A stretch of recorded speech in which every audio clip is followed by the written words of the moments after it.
I want to talk to you about what we call face sculpting with the jade applicator. So this amazing stone, um, it's going to work at different levels. So we want to understand the different practices so that you can work it into your daily routine. So first, think about circulation. Circulation is pumping the nutrients, giving some stimulation to our cells so that they regenerate.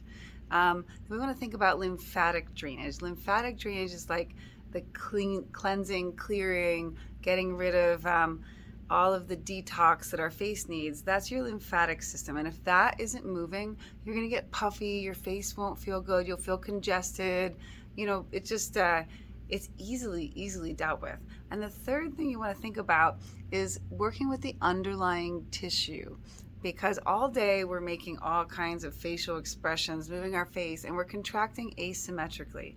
And what happens is we just go to bed. We forget about it, but eventually we get the totally furrowed brow, or we start to get all of these lines. We get this over here. This crease increases.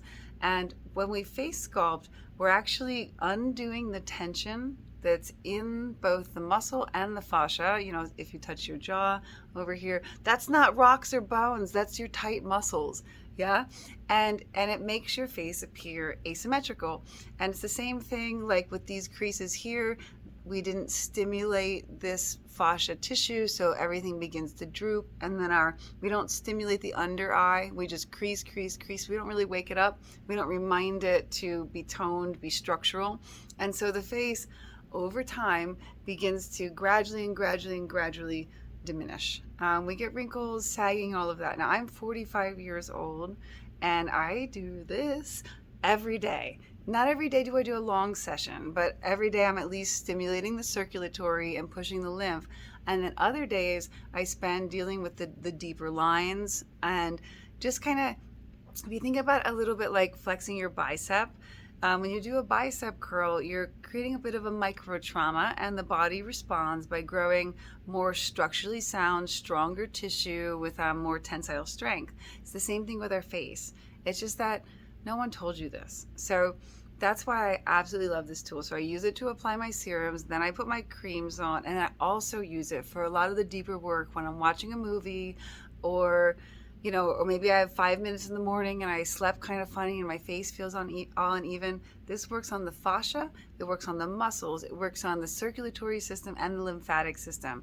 It works on saggy neck, it works on lip lines, it works on all kinds of creases. And over time, you will see that you can literally sculpt your face through time.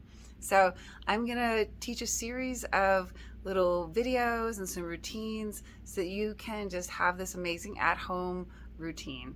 And this right here fits perfectly in your hand, so it makes it easy. I've been doing these practices probably 30 years now, and more or less I had a lot of jaw tension, honestly, and that was a big part of it. And I had TMJ, so I used it there. But as I've gotten older, I started a lot more with the wrinkles and like kind of stimulating other stuff. And I kept thinking, oh my God, I need to design one of those, because they were all awkward. You would drop them, you couldn't get a good leverage, your hand would get tired. This is perfectly designed, easy, fits in the hand, and what a blessing. So enjoy, and definitely begin face sculpting. It's the best thing.